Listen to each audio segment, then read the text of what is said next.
أعوذ بالله من الشيطان الرجيم بسم الله الرحمن الرحيم وما خلقنا السماء والأرض وما بينهما باطلا ذلك ظن الذين كفروا فويل للذين كفروا من النار أم نجعل الذين آمنوا وعملوا الصالحات كالمفسدين في الأرض أم نجعل المتقين كالفجار كتاب أنزلناه إليك مبارك ليدبروا آياته وليتذكر أولو الألباب۔ اور ہم نے آسمان اور زمین کو اور ان چیزوں کو جو ان دونوں کے درمیان ہے باطل یعنی بغیر حکمت کے اور بیکار پیدا نہیں کیا ہے، بلکہ یہ بیکار پیدا کرنے والی جو بات ہے یہ کافروں کا خیال ہے، ان لوگوں کا خیال اور گمان ہے جنہوں نے کفر اختیار کیا ہے، اور کافروں کے لیے تو ہلاکت اور تباہی ہے جہنم کی شکل میں۔ بھلا کیا ہم ان لوگوں کو جو ایمان لائے اور انہوں نے اچھے اعمال کیے ہیں، کیا ہم ان کو ان لوگوں کے برابر کر دیں گے جو زمین میں فساد مچاتے ہیں؟ اور کیا ہم متقی اور پرہیزگار لوگوں کو فاسق اور فاجر لوگوں کے درجے میں کر دیں گے؟ ایسا نہیں ہو سکتا۔ یہ کتاب ہے جو بابرکت ہے، جس کو ہم نے آپ کے پاس نازل کیا ہے، یہ اس لیے اتاری ہے تاکہ لوگ اس کی آیتوں میں غور و فکر کریں اور عقل مند لوگ اس سے نصیحت اور عبرت حاصل کریں۔ اور ہم نے حضرت داؤد علیہ السلام کو سلیمان بیٹا عطا کیا اور وہ بہترین بندے تھے۔ یقیناً سلیمان بہت زیادہ اللہ کی طرف رجوع کرنے والے تھے، اور ان کا وہ قصہ بھی یاد کرنے کے لائق ہے جس وقت ان کے سامنے شام کے وقت اصیل اور عمدہ گھوڑے پیش کیے گئے بطور معائنے کے، تو انہوں نے ارشاد فرمایا کہ میں نے ان سے جو محبت کی ہے اپنے مال سے، وہ اپنے پروردگار کی یاد ہی کی وجہ سے کی ہے، یہاں تک کہ وہ گھوڑے پردے میں چلے گئے یعنی استبل میں چلے گئے اور ان کی نگاہوں سے اوجھل ہو گئے۔ پھر آپ نے دوبارہ ارشاد فرمایا کہ ان گھوڑوں کو میرے پاس دوبارہ سے لاؤ۔ چنانچہ پھر آپ ان کے پنڈلیوں پر اور ان کی گردنوں پر ہاتھ پھیرنے لگے۔ اس سے پہلے کفار اور مشرکین کی طرف سے اعتراضات چلے آ رہے ہیں اللہ کے اوپر، اور اسی طرح آخرت کے اوپر اعتراضات چلے آ رہے تھے۔ بیچ میں حضرت داؤد علیہ السلام کا قصہ آ گیا۔ دوبارہ سے پھر اللہ تعالیٰ نے ایک لطیف پیرائے کے اندر اسی مضمون کو دوبارہ سے ذکر فرمایا۔ اسلام کا بنیادی عقیدہ ہے توحید، اللہ کو ایک ماننا، اور رسالت یعنی رسول اللہ کو نبی ماننا، اور آخرت یعنی مرنے کے بعد ایک نئی زندگی شروع ہوگی، اس کو آخرت کہتے ہیں۔ مرنے کے بعد برزخ میں انسان جاتا ہے، برزخ کے بعد جب قیامت آئے گی تو آخرت شروع ہوتی ہے، اس آخرت کو یوم الجزا کہتے ہیں۔ اس میں اچھے لوگوں کو بدلہ ملے گا اور برے لوگوں کو سزا ملے گی، اسی کو آخرت کہتے ہیں، اسی کو قیامت بھی کہہ دیتے ہیں، اسی کو یوم الجزا یوم الدین کہہ دیتے ہیں۔ تو اسلام کے یہ تین بنیادی عقیدے ہیں، قرآن کریم ان کو بار بار بیان کرتا ہے، توحید، رسالت اور معاد یعنی آخرت کو۔ یہاں بھی اللہ تعالیٰ نے توحید اور آخرت کے عقیدے کو اور رسالت کے عقیدے کو بہت ہی اچھے انداز میں بیان فرمایا ہے۔ اللہ رب العزت ارشاد فرماتے ہیں کہ دیکھو ہم نے یہ جو کائنات بنائی ہے، زمین، آسمان اور ان کے بیچ میں جو کچھ بھی ہے وہ سب آ گیا ہے۔ اس میں عمارتیں، پہاڑ، دریا، سمندر، سیارے، ستارے، سورج، چاند سب آ گئے اس میں۔ آسمان اور زمین اور ان کے بیچ میں جتنی بھی کائنات آپ دیکھ رہے ہیں سب کچھ اللہ تعالیٰ فرماتے ہیں یہ ساری چیزیں ہم نے باطل نہیں بنائی۔ باطل کا مطلب بیکار، بغیر کسی حکمت کے، بغیر کسی سوچے سمجھے، بس یوں ہی بنا دی۔ بھلا اللہ تعالیٰ تو حکیم ہے، ایک معمولی سا انسان بھی کوئی کام کرتا ہے تو مقصد سے کرتا ہے. ایک تن کا اٹھا کر یہاں سے وہاں اٹھا کر رکھے گا تو اس کا بھی ایک مقصد ہوگا. ایک آدمی اپنے گھر میں جھاڑو لگا رہا ہے، اس کا بھی مقصد ہے کہ میں اپنے گھر کو صاف رکھنا چاہتا ہوں. تو ہر آدمی کا ایک مقصد ہوتا ہے. اللہ تعالیٰ نے جو اتنی بڑی کائنات بنا دی تو کیا وہ بغیر مقصد کے بنا دی؟ یہ بات اللہ کی طرف سے بعید اور ناممکن ہے. ایسا ہو ہی نہیں سکتا کہ اللہ تعالیٰ نے یہ ساری کائنات کو بنایا ہو اور انسان کو بنایا اور کوئی مقصد نہ ہو. اور جو آدمی ایسا کام کرتا ہے جس کا کوئی مقصد نہ ہو اس کو بیوقوف کہتے ہیں. اور اللہ کے لیے یہ بات ناممکن نہیں ہے. اللہ کے لیے یہ بات ناممکن ہے. اگر کوئی آدمی زمین کھودے اور اس سے لوگ پوچھیں کہ بھئی آپ یہ سڑک کیوں کھود رہے ہیں، اور وہ کہنے لگے کہ میں ویسے ہی کھود رہا ہوں، تو لوگ اس کو پاگل کہیں گے. اسی طرح اللہ تعالیٰ نے جو یہ کائنات بنائی ہے اس کا مقصد ہے. تو اللہ تعالیٰ فرماتے کہ ہم نے اس کو بیکار نہیں بنایا. تو مقصد کیا ہے پھر؟ وہ مقصد ہے، سب سے اصل مقصد ہے اس کائنات کو بنانے کا توحید، یعنی اللہ کو پہچاننا، خالق کو پہچاننا، خالق کی معرفت، کہ جس ذات نے اس کو بنایا وہ کون ہے. اس کی مخلوقات میں ہم غور کریں اور اس کو سوچیں اور پھر اس کو پہچانیں. اس خالق کو پہچاننے کے لیے، معرفت کو حاصل کرنے کے لیے اللہ نے سب کچھ بنایا. ہم زمین میں غور کریں، آسمان میں غور کریں. اللہ نے اتنی بڑی کائنات بغیر کسی ستون کے، بغیر کسی پلر کے بنا دی. وہ کتنی بڑی طاقت والی ذات ہوگی. ہم ایک چھوٹا سا کمرہ بناتے ہیں، اس میں 4 ستون بناتے ہیں، اور اللہ نے بغیر ستون کے بنا دیا. اور ایسی بنائی ہے کہ آج تک اس میں مرمت کی ضرورت پیش نہیں آتی، رنگ اور روغن کی بھی ضرورت نہیں پیش آ رہی ہے. آپ نے دیکھا ہوگا کہ آج تک کسی نے روغن نہیں کیا. ہزاروں سال سے یہ آسمان اسی طرح قائم ہے، کبھی اس میں ٹوٹ پھوٹ نظر نہیں آئی. آپ نے دیکھا نہیں ہوگا کہ اس میں کوئی پھٹن ہو گئی، ٹوٹ گیا ہے، یا رنگ اور روغن کی ضرورت پیش آ رہی ہے. کبھی ایسا نہیں ہوا. تو اس میں غور کرنا ہے کہ وہ کتنی بڑی طاقت والی ذات ہے کہ جو ایسی ایسی چیزیں بنا سکتی ہے. ظاہر ہے انسانوں میں سے تو کوئی ہے نہیں، اگر کوئی ہے تو سامنے لایا جائے اس کو. اور جب یہ بات ثابت ہے کہ کوئی انسان ایسا کام کر ہی نہیں سکتا، اگر کرتے تو سارے لوگ اپنے اپنے مکانات بنا لیتے ایسے ہی بغیر ستون کے. لیکن یہ بات مشاہدے سے ثابت ہے کہ انسانوں کے بس میں یہ کام ہے نہیں. تو ضرور کوئی ذات ہے جو اکیلی ہے، جس کا کوئی ثانی نہیں ہے، وہ اللہ ہے. اسی سے اللہ کا ایک ہونا ثابت ہوتا ہے. پھر آگے اللہ تعالیٰ نے ان لوگوں کا بیان فرمایا جو یہ کہتے ہیں کہ یہ کائنات کو اللہ نے بے مقصد بنایا. جو لوگ یہ کہہ رہے ہیں کہ یہ کائنات بے مقصد بنائی گئی ہے، بیکار ہے، ان کے متعلق فرمایا کہ یہ خیال، یہ نظریہ کافروں کا ہے. کافر کے معنی انکار کرنے والا. جو خدا کا انکار کرے، قرآن کا انکار کرے، آخرت کا انکار کرے، اصول دین کا انکار کرے، وہ کافر ہے. تو فرمایا یہ عقیدہ کافروں کا عقیدہ ہے. کسی مسلمان کا، مومن کا یہ عقیدہ نہیں ہو سکتا کہ اللہ نے ایک چیز کو بھی بیکار بنایا. اللہ نے سانپ بچھو کو بھی بیکار نہیں بنایا. وہ ہمارے لیے زہریلے ہیں، ہمارے لیے نقصان دہ ہیں، لیکن اللہ نے اس کا مقصد بنایا. علماء نے اس کے لیے حکمت بیان فرمائی ہے.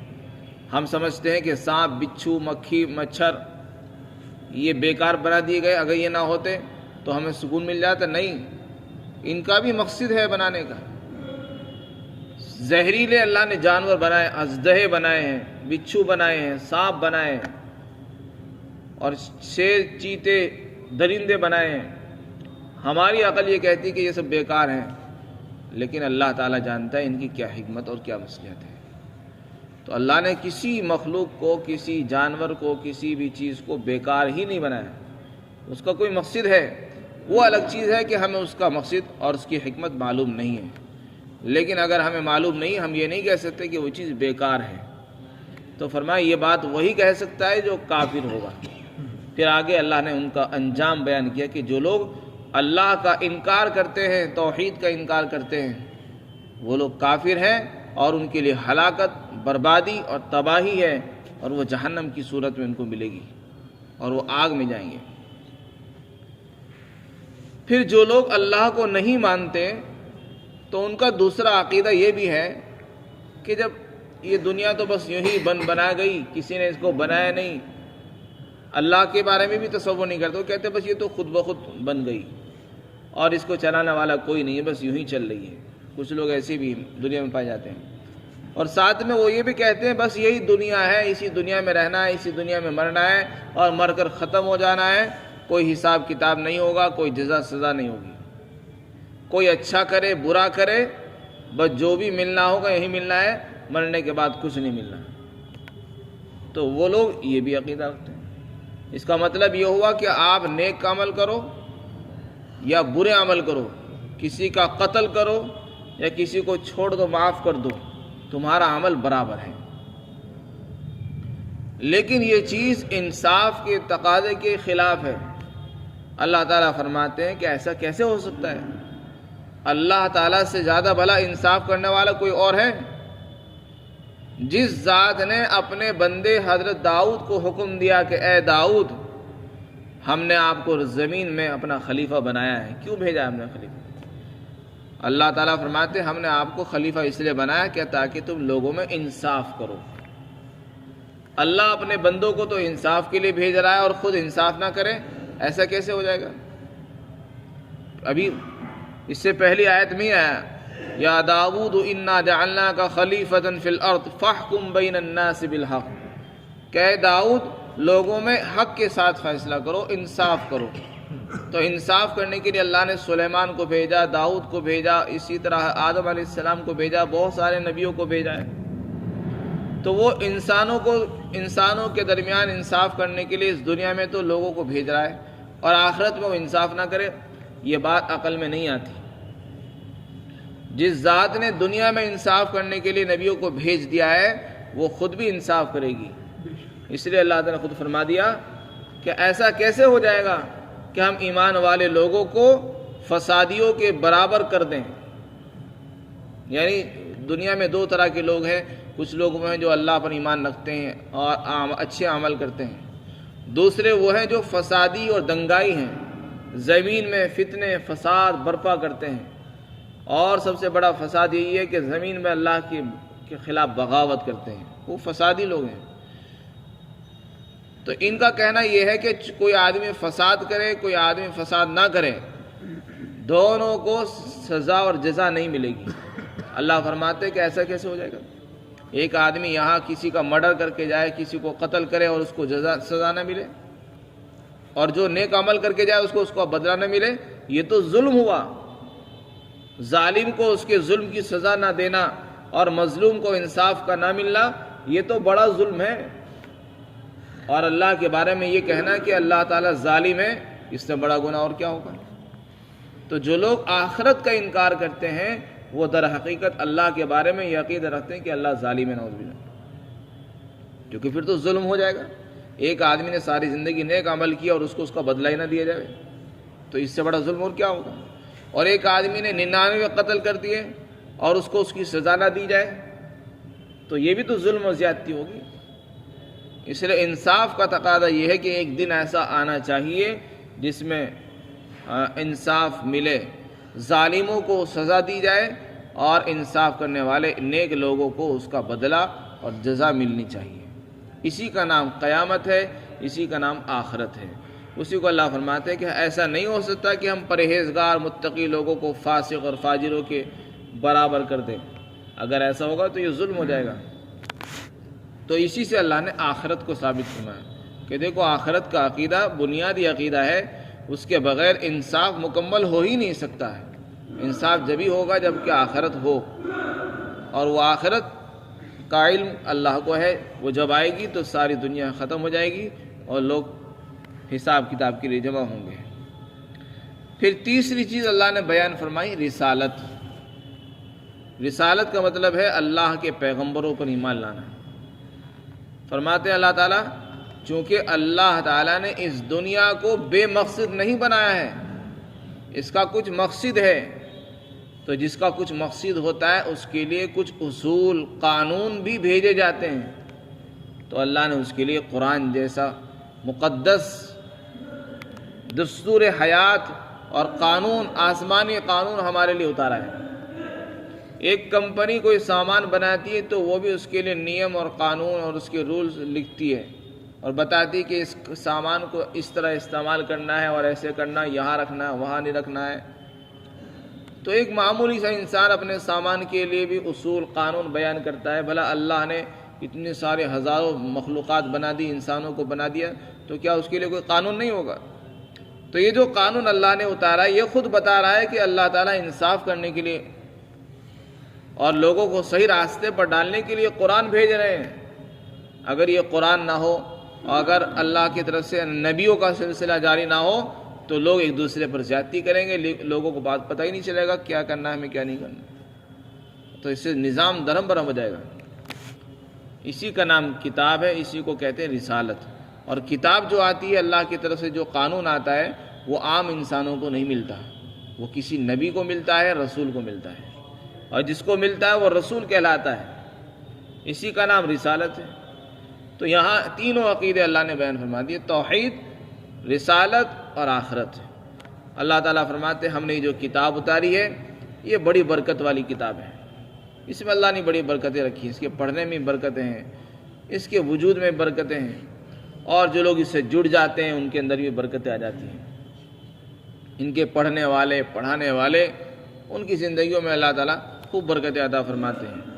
فرمایا ہم نے جو کتاب اتاری ہے یہ بھی بے مقصد نہیں اتاری، ہم نے یہ کتاب اس لیے اتاری ہے کہ اس میں غور کرو، اس کی آیتوں میں غور و فکر سے کام لو کہ ہم کیا کہنا چاہ رہے ہیں، اللہ کون ہے، خالق کون ہے، مالک کون ہے، کیا چاہتا ہے ہم سے، وہ ہم سے کیا کہہ رہا ہے۔ یہ قرآن کے اندر غور کرنے سے یہ بات معلوم ہوگی، اور جن کے اندر اللہ نے عقل دی ہے وہ اس سے نصیحت بھی حاصل کریں گے۔ تو اس میں اللہ تعالیٰ نے قرآن کی اتارنے کا مقصد بیان فرما دیا۔ جو لوگ قرآن خریدتے ہیں، قرآن کو طاقوں میں سجا دیتے ہیں، تو وہ طاقوں میں سجانے کے لیے نہیں ہے، قرآن تو پڑھنے کے لیے اللہ نے اتارا ہے، اور صرف پڑھنا ہی نہیں، اس میں غور بھی کرنا ہے، اور انسان جب غور جبھی کرے گا جب کہ عربی سیکھے گا۔ ہم نے عربی سیکھی نہیں، اس کے نحو اور صرف کو نہیں جانتے، علوم شریعت کو نہیں جانتے، علم لغت کو نہیں جانتے، تو بھلا اس کے رموز، آداب اور اشارات اور احکامات کیسے معلوم ہو سکتے ہیں؟ اللہ تعالیٰ تو ہمیں بہت کچھ سکھانا چاہتے ہیں، لیکن ہم ہیں کہ قرآن کو سیکھنا نہیں چاہتے۔ یہ ہمارے لیے بڑے فخر کی چیز تھی کہ اللہ نے ہمیں سب سے اونچی کتاب دی اور ہم نے اس کی قدر نہیں کی، تو کل قیامت کے دن اس کے بارے میں ہم سے سوال ہوگا کہ میں نے تمہیں سب سے بہترین امت بنایا، سب سے افضل کتاب دی، سب سے افضل نبی تمہارے اندر بھیجا، بتاؤ تم نے کیا کیا؟ کیا تمہارے پاس تم سے اتنا بھی نہیں ہو سکا کہ میری کتاب کھول کر پڑھتے، اسی میں دیکھ لیتے، اس کے اندر غور کرتے اور پڑھ لیتے کہ میں کیا کہہ رہا ہوں، معلوم ہو جاتا؟ تو بتائیے اگر کل قیامت کے دن یہ سوال ہو جائے گا تو ہم کیا جواب دیں گے اللہ کو؟ تو اللہ تعالیٰ فرماتے ہیں کہ اے لوگو، ہم نے کتاب اس لیے اتاری ہے تاکہ اس کی آیتوں میں غور کرو، اور غور جبھی ہوگا جب کہ انسان کتاب کو سیکھے گا، اور یہ سیکھنا جب ہوگا جب کہ ہم علماء کی صحبت میں جائیں گے، مدرسے میں داخلہ لے کر اہل علم کے ساتھ، ممارست کے ساتھ جب آدمی پڑھے گا تو انشاءاللہ اس کو غور کرنا بھی آئے گا۔ اللہ تعالی ہم سب کو قرآن کریم کے اندر تدبر سے کام لینے کی اور اس سے عبرت اور نصیحت حاصل کرنے کی توفیق عطا فرمائے۔ وآخر دعوانا الحمدللہ رب العالمین۔